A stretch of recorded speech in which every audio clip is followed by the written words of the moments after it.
The air reeked of ozone and blood as Lieutenant Ethan Reeves ducked behind the wreckage of a combat mech. Plasma fire scorched the metal inches from his head, sending a cascade of sparks over his combat armor. His squad was pinned down, and the Krell forces were advancing with methodical precision. "Hammer team, we need extraction." Ethan shouted into his comm. Static answered him. The jammers were working perfectly, they were on their own. A shadow passed overhead. Ethan glanced up to see a figure in sleek obsidian armor descending from above, twin energy blades humming with deadly promise. Commander Zyra of the Vizrathi Elite Guard landed with feline grace, her movements fluid and lethal. The nearest Krell soldier barely had time to turn before her blade separated his head from his shoulders. She was magnificent. 7 feet of deadly alien grace, her movements a blur as she carved through the enemy line. The chitinous plates that covered her violet skin gleamed in the half-light of the battle-scarred moon. Her helmet retracted, revealing angular features and eyes that glowed like amber fire.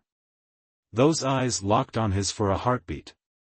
Ethan felt a jolt of something electric pass between them before she turned away, continuing her lethal dance. 3 Krell rushed her at once. Ethan raised his rifle and dropped one with a clean headshot. Zyra dispatched the others without breaking stride, but Ethan noticed she had adjusted her position, placing herself between him and the majority of the enemy forces. It wasn't the first time. When the last Krell fell, Zyra sheathed her blades and strode toward him. Up close, she towered over him, her presence intimidating despite their alliance. "That's the 3rd time this rotation, human," she said, her voice a low rumble that somehow managed to sound melodic despite the translator. "Your tactical awareness requires significant improvement." Ethan couldn't help but smile. "Is that your way of saying you're welcome on Vazra Prime, Commander?" A muscle twitched beneath the violet skin of her jaw.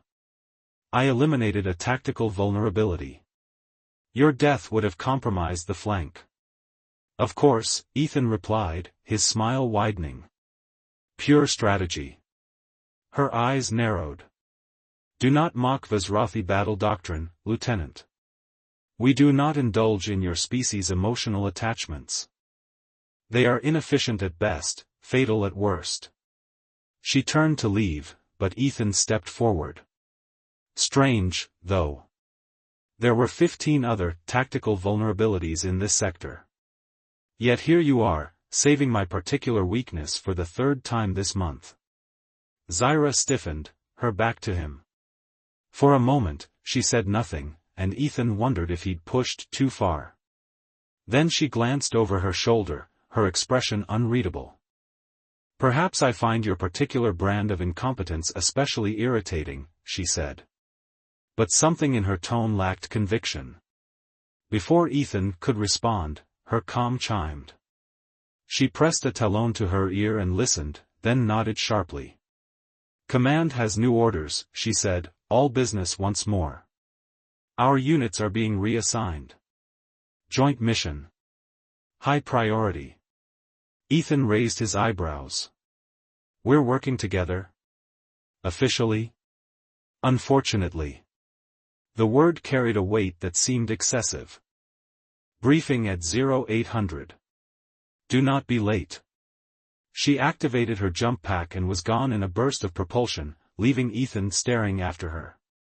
His second-in-command, Sergeant Talia Rivera, approached with a knowing smirk. "Still pursuing the Ice Queen of the Vizrathi fleet, sir?" "She saved my life, Sergeant." Again, Talia added. "Coincidence, I'm sure." Ethan watched the diminishing speck that was Commander Zyra and felt a familiar warmth spreading through his chest. No such thing as coincidence in war, Rivera. She was there because she chose to be. The Vizrathi don't choose based on feelings, sir. Their whole culture revolves around suppressing emotion.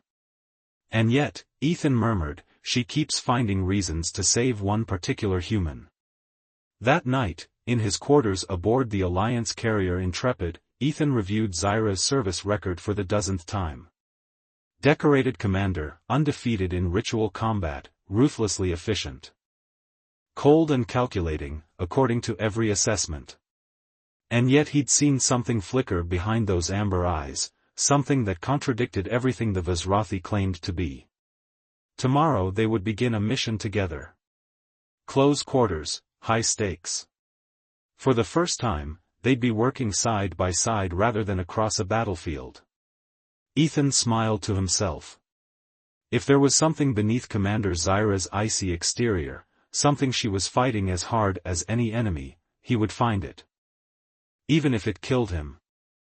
The scout vessel Whisper was designed for stealth, not comfort.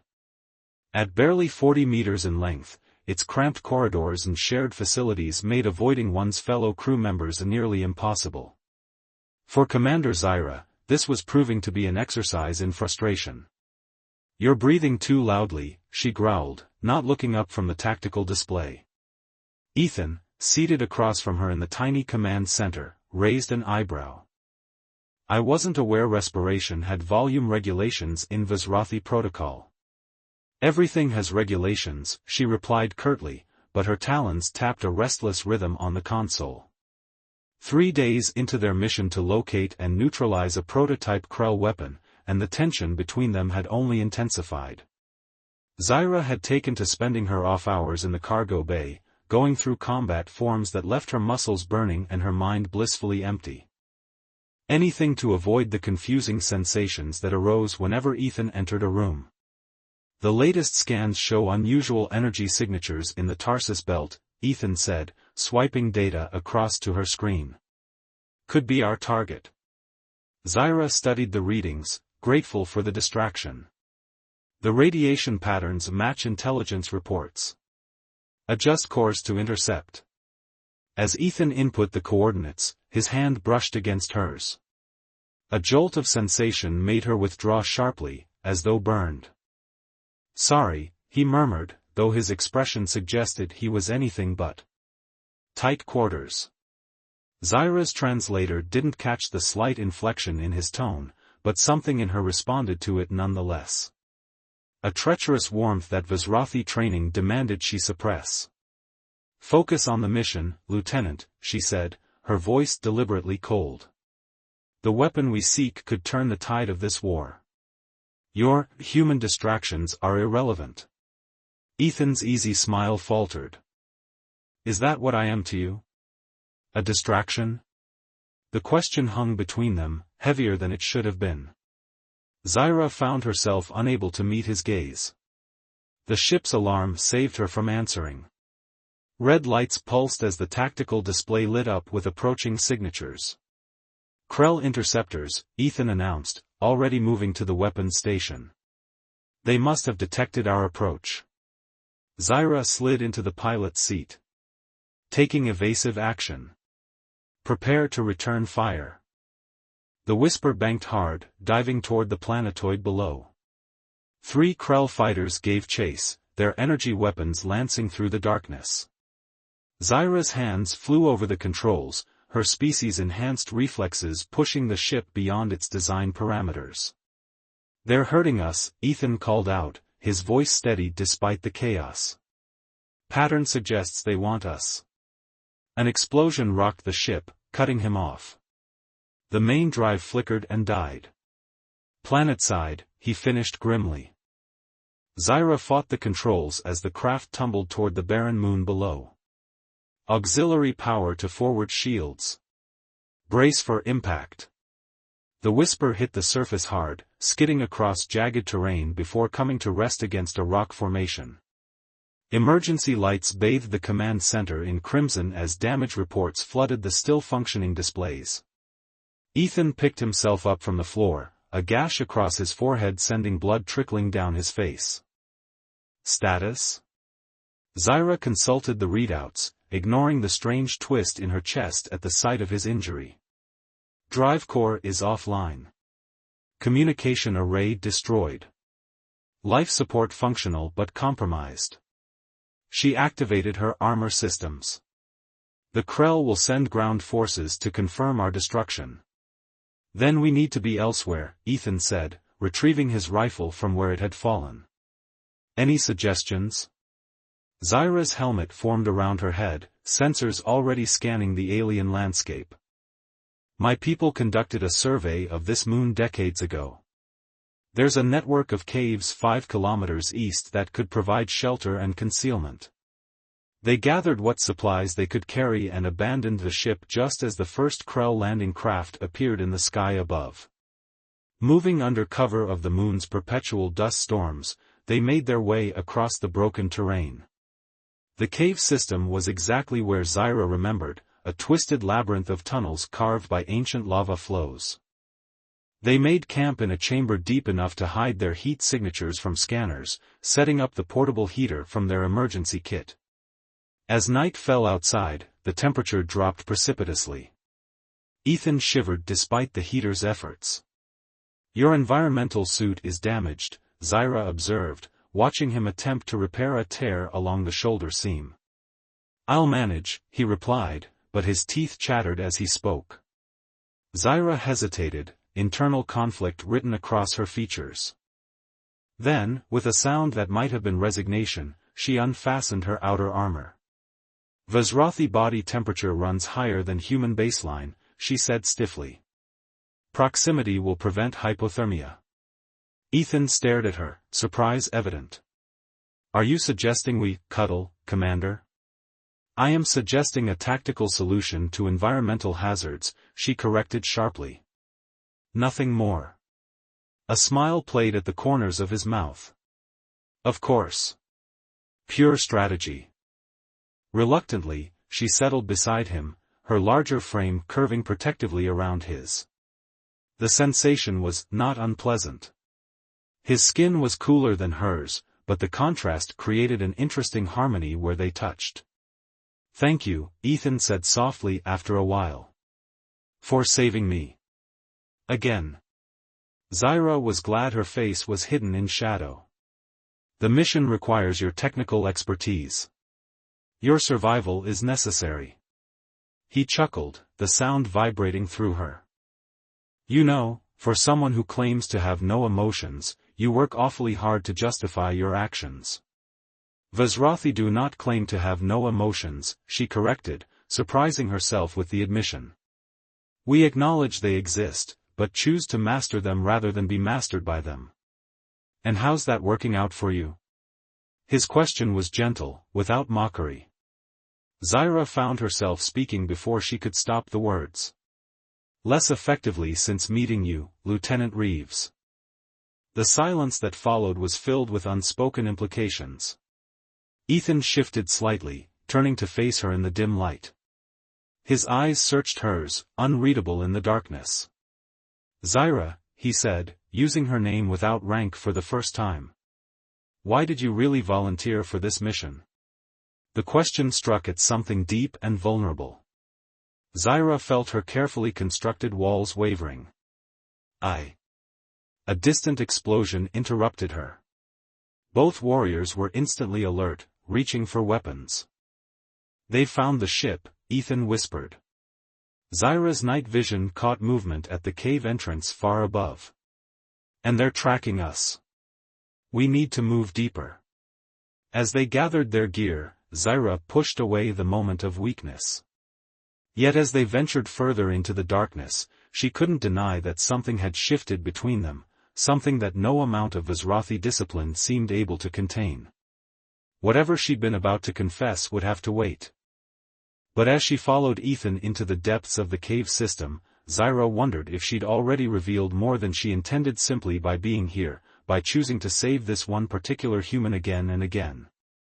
And worst of all, she wasn't certain she regretted it. The deeper chambers of the cave system glowed with an eerie blue light, emanating from bioluminescent fungi that clung to the stone walls. Ethan and Zyra had been moving for hours, putting distance between themselves and the Krell search parties. "We should be safe here," Zyra said, her voice echoing slightly in the vast underground chamber they'd discovered. A small underground lake reflected the blue glow, casting rippling patterns across the ceiling. "Their scanners won't penetrate this far through the mineral deposits." Ethan slumped against a smooth boulder, exhaustion evident in every line of his body. 3 days of constant movement, minimal sleep, and the lingering effects of his injuries had taken their toll. "You need rest," Zyra observed, her tone softer than usual. "So do you," he countered, though he didn't resist when she guided him to a flat area suitable for a camp. They set up their remaining supplies in silence. The portable heater cast a warm glow that contrasted with the cool blue of the fungi. As Ethan organized their rations, he noticed Zyra watching him with an intensity that seemed different from her usual tactical assessment. "What?" he asked. She didn't look away as she might have days earlier. "You continue to surprise me, Lieutenant. Most humans would have broken under these conditions." "Ethan," he corrected. "After sharing body heat to survive, I think we can drop the ranks." A flicker of what might have been amusement crossed her features. "Ethan," she conceded. "My point stands."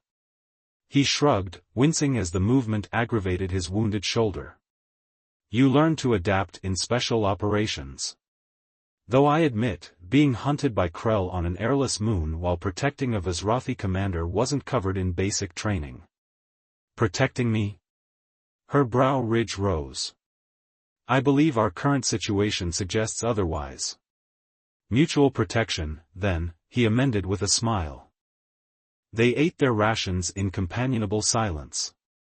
The distant sounds of water dripping and the soft hum of Zyra's armor systems created an almost peaceful atmosphere.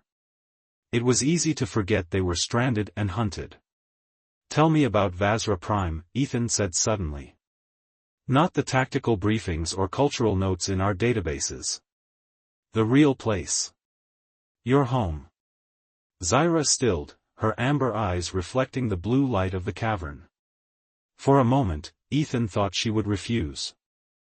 Then, surprisingly, she began to speak. "It's a world of extremes," she said, her voice taking on a quality he hadn't heard before. "Crimson deserts that stretch beyond the horizon. Forests of crystalline trees that sing in the wind. The capital city is built into the side of a mountain so tall its peak pierces the clouds." As she spoke, her usual military precision gave way to something more personal, more vulnerable. She described the ceremonies of her youth, the trials she'd faced to earn her place among the elite guard. How the moons looked rising over the endless sea. "It sounds beautiful," Ethan said when she finally fell silent. "It is," she agreed.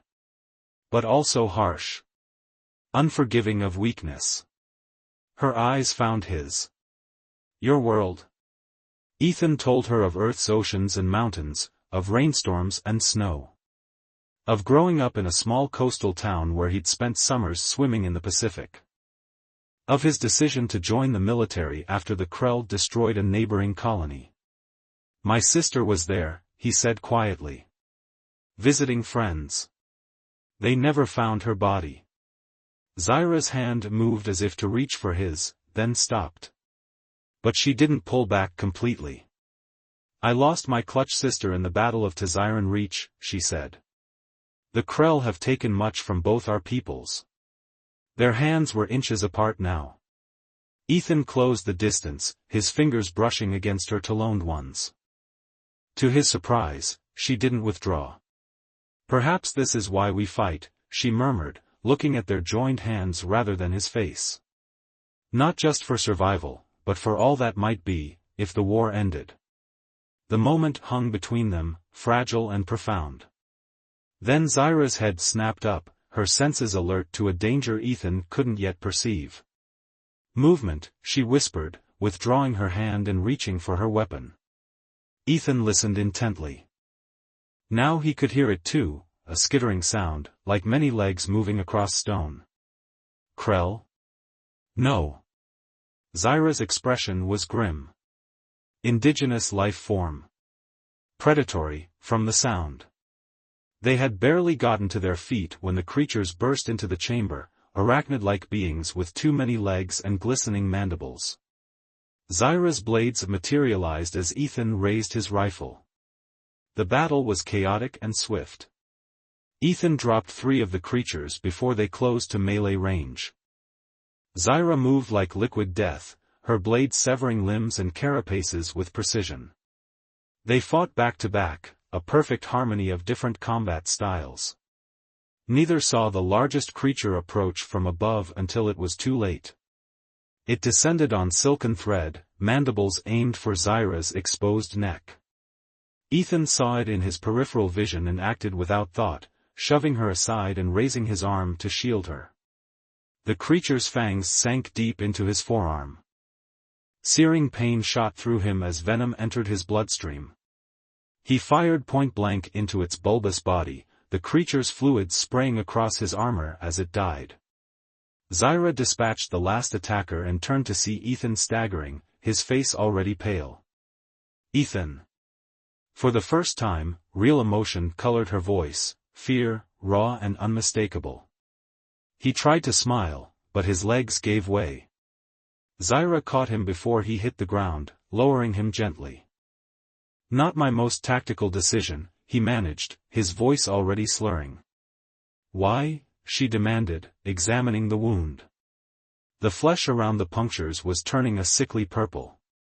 Why would you do that? Seemed like the thing to do.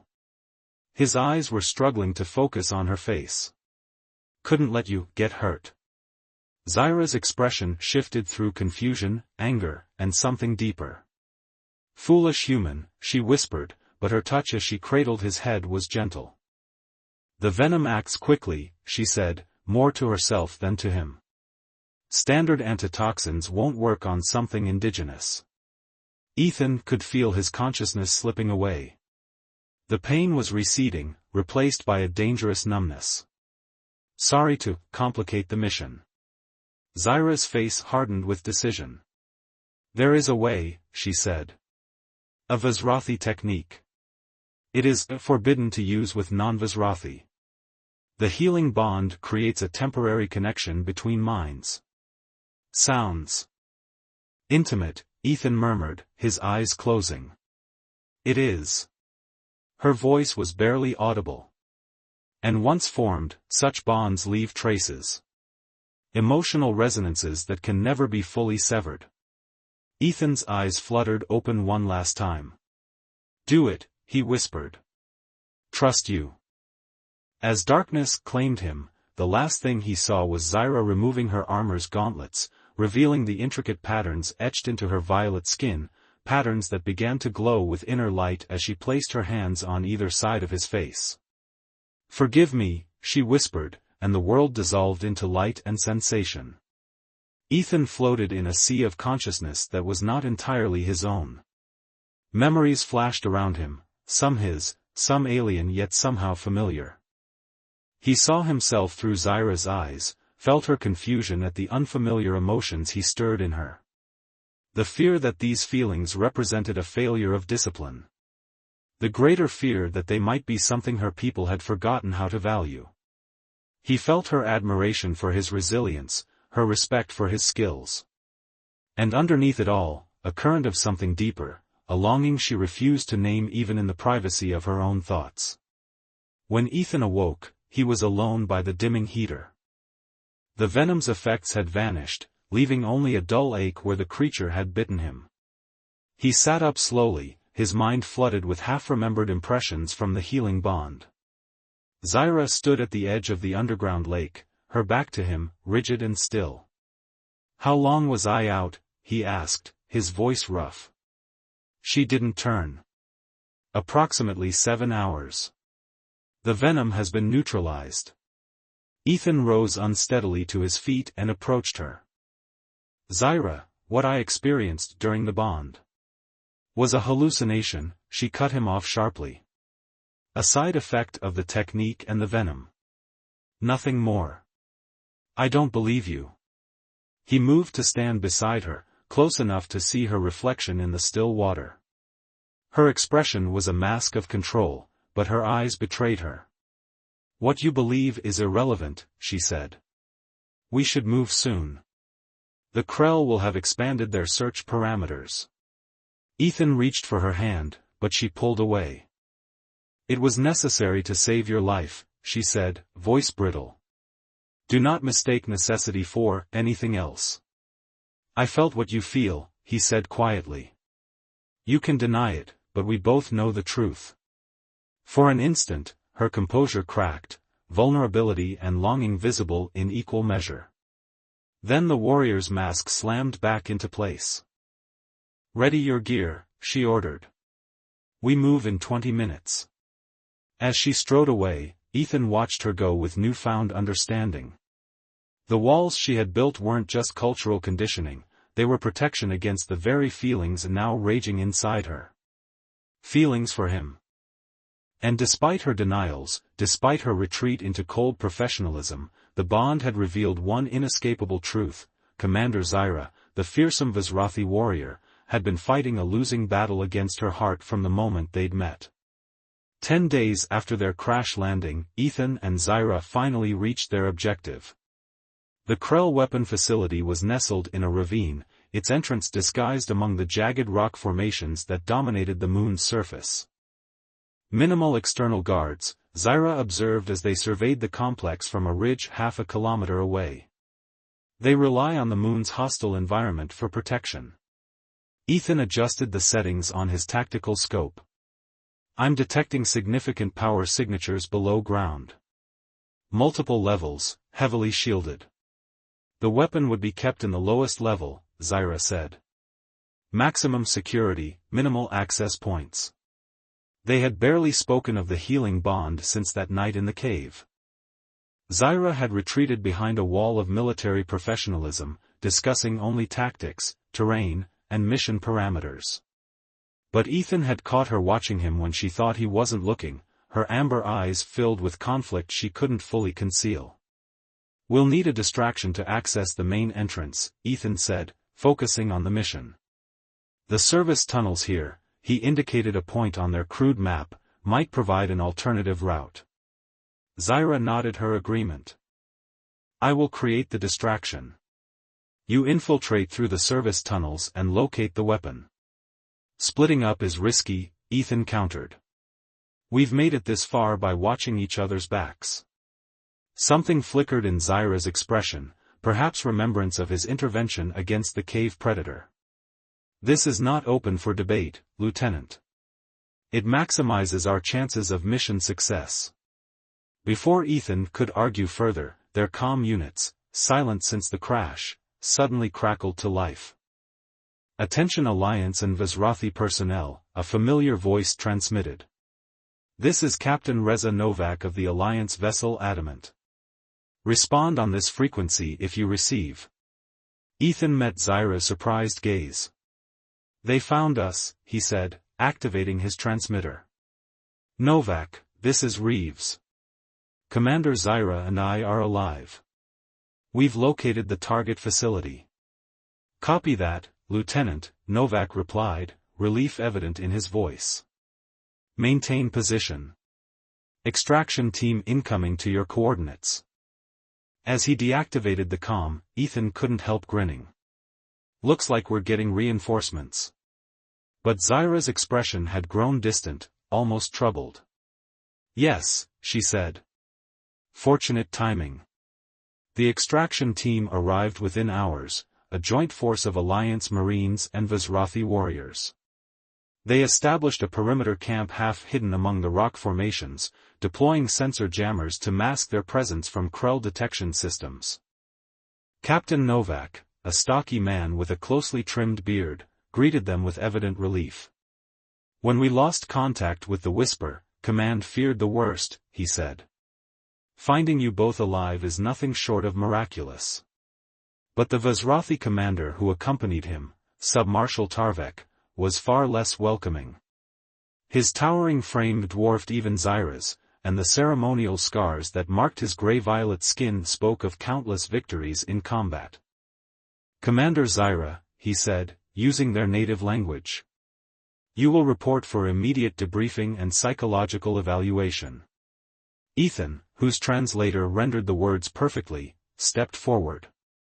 With respect, Sub-Marshal, Commander Zyra has performed admirably under extreme circumstances. Any suggestion otherwise? Was not a request, human, Tarvek cut him off coldly. Vizrathi matters will be handled according to Vizrathi protocol. Zyra, who had stiffened at the sub-marshal's words, placed a restraining hand on Ethan's arm. I will comply, she said, her tone carefully neutral. To Ethan, she added quietly, this is expected. Do not interfere. As she followed Tarvek to a separate tent, Ethan could only watch helplessly. Captain Novak guided him to the command post for his own debriefing, but his attention remained divided, concern for Zyra overriding even the mission details he was meant to convey. Hours later, as the camp settled into night operations, Ethan found himself unable to rest. The extraction team had brought a detailed assault plan for the Krell facility. They would strike at dawn, using Ethan and Zyra's intelligence to guide the operation. But Zyra had not returned from her debriefing. Unable to endure the uncertainty any longer, Ethan made his way through the camp to the Vizrathi section. The warriors on guard regarded him with suspicion but did not stop him. The alliance between their species was too important to risk over a protocol breach. He found Zyra outside the main Vizrathi tent, standing alone in the darkness. Her posture was rigid, her face turned toward the stars visible through the moon's thin atmosphere. I should have known you would come, she said without turning. Are you all right? Ethan asked, moving to stand beside her.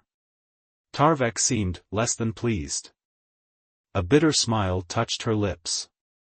The sub-marshal believes I have been compromised. Emotionally contaminated was the term he used. Ethan felt a surge of anger. Because you saved my life? Because I used the healing bond on a non-Vizrathi, she corrected. A serious violation of protocol, particularly given that. She hesitated, then continued with reluctance. Given that the bond was deeper than strictly necessary for medical purposes. The implication hung between them, charged with meaning. Ethan took a careful step closer. We haven't really talked about what happened during that bond, he said quietly. Zyra finally turned to face him, her eyes reflecting the starlight. What would you have me say, Ethan? That I betrayed every principle of my training? That I allowed myself to feel, she broke off, visibly struggling for control. To feel what? He pressed gently. It doesn't matter, she said, turning away again. The sub-marshal has recommended my removal from command. After tomorrow's mission, I will return to Vazra Prime for evaluation and reconditioning. Ethan felt as though a cold hand had gripped his heart. Reconditioning? A process to eliminate emotional aberrations, she explained tonelessly.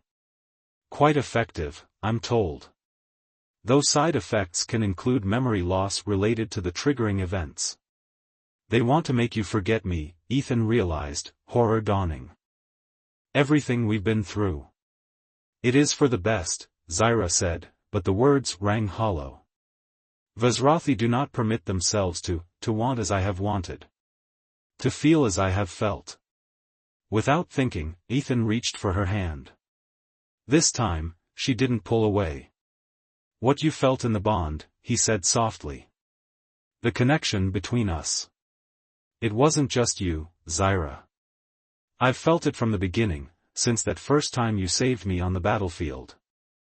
Something that defies explanation or protocol or the differences between our species. Her fingers tightened around his. It is forbidden, she whispered, but the conviction in her voice was fading. Why? Ethan challenged. Because it makes you vulnerable? Because it complicates the neat, ordered world your people have constructed? Because it terrifies me, she admitted, the words torn from her as though against her will. What I feel for you, it consumes reason. It makes me question everything I have ever known. Ethan stepped closer, close enough to feel the warmth radiating from her skin. Is that really so terrible? Her free hand lifted, talons gently tracing the line of his jaw. In my culture, yes. Emotions are controlled, channeled into useful pathways. What exists between us, it cannot be controlled. Maybe it's not meant to be, Ethan said, leaning into her touch. Maybe it's meant to be embraced. For a moment, the universe seemed to hold its breath. Then Zyra lowered her head, pressing her forehead against his in a gesture of profound intimacy. When I thought you might die, she murmured, nothing else mattered.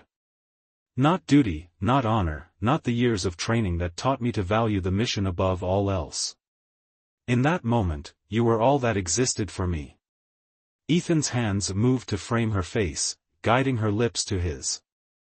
The kiss was tentative at first, a careful exploration of unfamiliar territory. Then something ignited between them, a flame that had been building since their first encounter.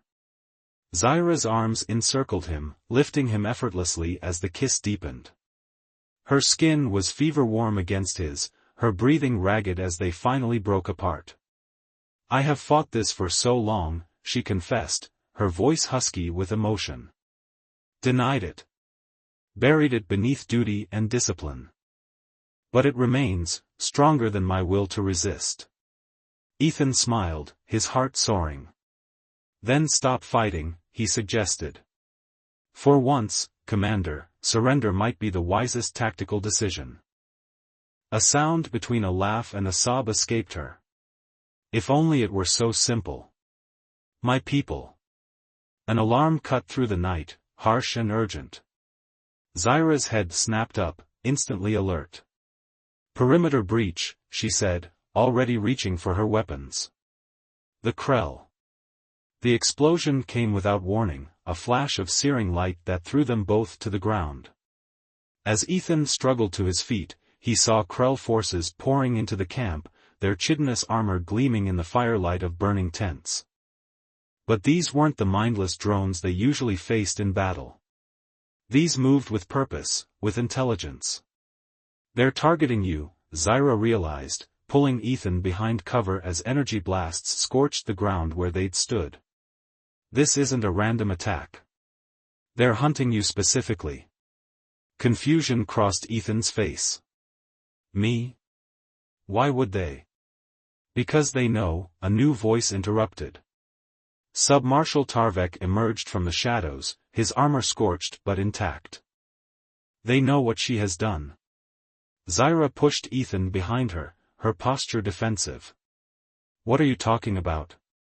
Tarvek's expression was cold with disapproval. The healing bond creates a psychic resonance between participants. Strong enough for Krell telepaths to detect, especially when amplified by. His lip curled in disgust, emotional attachment. They sense her weakness. And they've come to exploit it. Around them, the battle raged.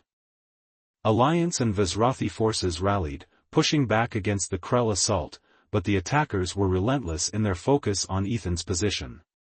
They will not stop until they have eliminated him, Tarvek continued. Your human has become a liability, Commander. A weakness that threatens our entire mission. Zyra's eyes narrowed dangerously. Then I will remove that threat. She turned to Ethan, her expression unreadable. Stay here. I will draw them away. Before he could protest, she was gone, charging directly into the Krell formation with a battle cry that chilled the blood. The attackers turned, their attention diverted by her furious assault.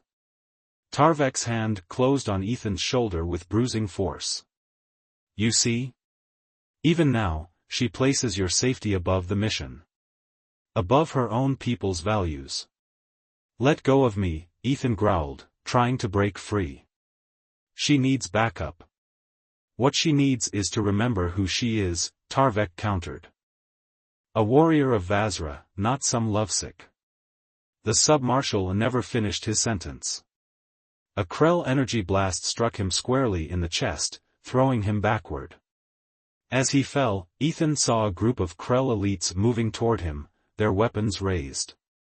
They had never been after Zyra at all. They had come for him, the perceived weakness in her armor. And she had realized it too late. Ethan raised his rifle, knowing it was futile. There were too many, their weapons already charging for a killing volley. A violet blur interposed itself between him and death. Zyra, moving faster than he'd ever seen, threw herself into the path of the energy blasts meant for him. Her armor absorbed the first few hits, but the concentrated fire was too much. She staggered, fell to one knee.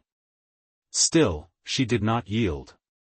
With her last strength, she activated her twin blades and launched herself at the nearest Krell, severing its head from its shoulders before collapsing. Something broke inside Ethan at the sight of her fallen form. With a roar of rage and desperation, he charged the remaining Krell, firing until his weapon overheated, then using it as a club when the ammunition was spent. He didn't remember much of what followed. Alliance reinforcements arrived, driving back the Krell assault. Captain Novak found him kneeling beside Zyra's still form, her blood staining his hands as he tried desperately to stem the flow from her wounds. "Medic!" Novak shouted. "Get a medic here now." The camp's medical team worked feverishly to stabilize her. Ethan refused to leave her side, even when they loaded her onto the evacuation shuttle bound for the Adamant's medical bay. As the shuttle lifted off, leaving the shattered remains of the camp behind, he held her hand and whispered the words he'd never had the chance to say before the attack. "I love you," he told her, not caring who heard. "I've loved you since you first saved me. Please, Zyra. Please fight. Come back to me." Her eyes remained closed, her breathing shallow. But as the shuttle ascended toward the waiting ship, her fingers tightened almost imperceptibly around his. It was enough. It had to be enough. The medical bay of the Alliance vessel Adamant hummed with quiet efficiency. 2 weeks had passed since the rescue from the moon's surface, and the mission to destroy the Krell weapon facility had been completed without Zyra or Ethan's participation. A joint strike force had eliminated the threat, turning the tide of the war in this sector. But for Lieutenant Ethan Reeves, the conflict that mattered most was being fought in a private recovery room, where Commander Zyra lay healing from injuries that would have killed a human 3 times over. He sat beside her bed, as he had every day since their return, reading mission reports aloud or simply talking to her still form. The Vazrathi doctors had been clear, her body was repairing itself, but they could not say when or if she would regain consciousness. "You should rest," Talia Rivera said from the doorway. His second-in-command looked at him with undisguised concern. "You're no good to her exhausted." Ethan shook his head. "I'm not leaving." Talia sighed but didn't argue further. "The Admiral wants to see you when you have a moment. Something about commendations and your next assignment." "Tell him I'm unavailable," Ethan replied, his eyes never leaving Zyra's face. "Until further notice." After Talia departed, silence reclaimed the room, broken only by the soft beeping of medical monitors. Ethan leaned forward, taking Zyra's taloned hand in his own. "I've been thinking about what happens when you wake up," he said softly. "The Vazrathi High Command has been oddly silent about your situation. I suspect they're not quite sure what to do with a warrior who defied their most sacred protocols." He rubbed his thumb across her palm, tracing the intricate patterns etched into her skin. "But I've made my decision. Whatever happens, whatever you decide, I'm with you. If that means leaving the Alliance military, so be it. If it means facing the disapproval of your people, we'll face it together." A slight pressure against his fingers made him freeze. Zyra's hand had tightened around his. "Zyra," he whispered, hardly daring to hope. Her eyelids fluttered, then opened. Those amber eyes, disoriented at first, slowly focused on his face. "Ethan," she murmured, her voice rough from disuse. "You are unharmed?" A laugh that was almost a sob escaped him. "Me? You took a dozen energy blasts meant for me. I should be asking you that question." A ghost of a smile touched her lips. "Vazrathi physiology. Superior to humans in all respects." "Clearly," he agreed, bringing her hand to his lips. "Including stubbornness."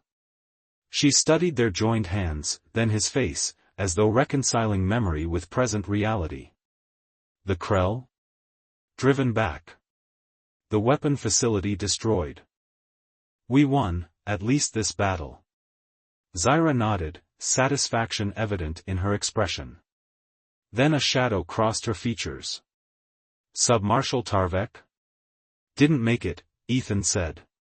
I'm sorry. I know he was important to your people.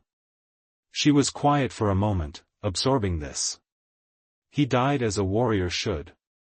In battle, defending our cause. Her eyes met Ethan's. Even if he did not understand all aspects of that cause.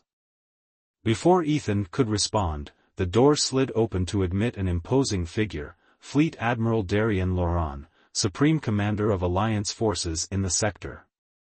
His weathered face was unreadable as he surveyed the scene before him. Commander, he acknowledged Zyra with a respectful nod. Good to see you conscious. Your recovery has been the subject of much, interested discussion. Ethan rose, reluctantly releasing Zyra's hand. Admiral. I was about to come find you. No, you weren't, Lieutenant, Loran interrupted, though without rancor. Which is precisely why I'm here. He turned his attention back to Zyra. Commander, I've just concluded a rather tense discussion with the Vizrathi High Command regarding your status. Zyra's expression didn't change, but Ethan saw the tension that rippled through her body. I am prepared to accept the consequences of my actions, she said formally. Lawrence's eyebrow rose. Are you? Because those consequences might not be what you expect. He moved further into the room, hands clasped behind his back. You've been relieved of your military command, effective immediately. Ethan stepped forward, protest rising to his lips, but Zyra's calm voice cut him off. As anticipated. The violation of healing protocols alone would merit such action. Indeed, the Admiral agreed. However, the Vizrathi Alliance Joint Council has also created a new position. Non-military, diplomatic in nature. They require someone with unique perspective on cross-species cooperation. Understanding dawned slowly in Zyra's eyes. A liaison? Between our peoples, yes. Someone who understands both cultures. Someone who has demonstrated that the differences between us need not be insurmountable. His gaze flicked meaningfully between her and Ethan. Someone who has personal experience with the benefits of closer alliance. Ethan couldn't quite believe what he was hearing. Sir, are you saying that the Joint Council has decided Commander Zyra's unorthodox actions represent an opportunity rather than a liability? Loran finished for him. Yes, Lieutenant, that's exactly what I'm saying. Though I suspect certain members of the Vizrathi delegation had to be dragged to that conclusion. He handed Zyra a data tablet. The details of the offer. Take time to consider it. Though I'm told the alternative is indeed the reconditioning that was previously suggested, so. He left the implication hanging. After the Admiral departed, Ethan turned to Zyra, hardly daring to hope. Does this mean what I think it means? Zyra studied the tablet, her expression inscrutable. Then, to his surprise, she set it aside and reached for him, drawing him closer until he was seated on the edge of her bed. The Joint Council believes my contamination by human emotions might serve a purpose, she said, her tone impossible to read. That my attachment to you could facilitate greater understanding between our species. Ethan's heart raced. And what do you believe? For the first time since he'd known her, Zyra smiled fully, a radiant expression that transformed her fierce features into something impossibly beautiful. I believe, she said softly, that I am tired of denying what has been true since the moment I first saw you on that battlefield. Tired of pretending that saving you, again and again, was merely tactical necessity. Her hands framed his face with exquisite gentleness. The Vizrathi teach that emotions are weakness, that attachment leads to vulnerability. Perhaps they are right. Her forehead touched his. But what they failed to teach is that some vulnerabilities are worth the risk. Some attachments give strength rather than taking it away. Ethan's breath caught in his throat. Zyra. I love you, she said simply, the words no longer a struggle but a liberation. Beyond reason or protocol or the dictates of my culture. This is the truth I can no longer deny. Joy surged through him, bright and overwhelming. He pulled her closer, mindful of her injuries, and kissed her with all the passion and tenderness he'd held back for so long. When they finally separated, both breathless, Ethan couldn't stop smiling. So, liaison Zyra, what happens now? Her amber eyes gleamed with mischief and promise. Now, Lieutenant Reeves, we create a new protocol. One that bridges the space between Vizrathi discipline and human passion. She shifted over in the medical bed, making room for him beside her. As he settled carefully against her, she wrapped her powerful arms around him, creating a cocoon of warmth and safety. I may be new to these emotions, she murmured against his hair, but I believe this is what humans call cuddling. Ethan laughed, a sound of pure happiness. For purely tactical reasons, of course. Of course, she agreed solemnly, though her eyes danced with newfound joy. This position provides optimal conservation of body heat and vital resources. And has nothing whatsoever to do with the fact that you've wanted to hold me like this for months? A irrelevant consideration, she insisted, but her arms tightened around him, betraying the truth. That night, as Ethan slept peacefully in her embrace, Zyra reflected on the strange path that had led her here. She had lost her rank, her place in the warrior hierarchy that had defined her existence. Yet somehow, it felt not like loss but like freedom, a new beginning unburdened by the weight of ancient restrictions. The healing bond she had formed with Ethan had never truly faded. She could feel him in her mind still, a warm presence that complemented her own. Their differences remained, would always remain, but those very differences had become the foundation of something stronger than either of them alone. 2 days later, they stood together on the observation deck of the Adamant, watching as the stars streaked past. The ship was bound for the neutral space station where the Joint Council had established its headquarters, where their new life together would begin. Ethan leaned against the railing, his shoulder touching hers. Having second thoughts? Zyra considered the question seriously. No, she finally said. But I am adjusting. The Vizrathi do not embrace change easily. And yet, here you are, he pointed out, embracing the biggest change possible.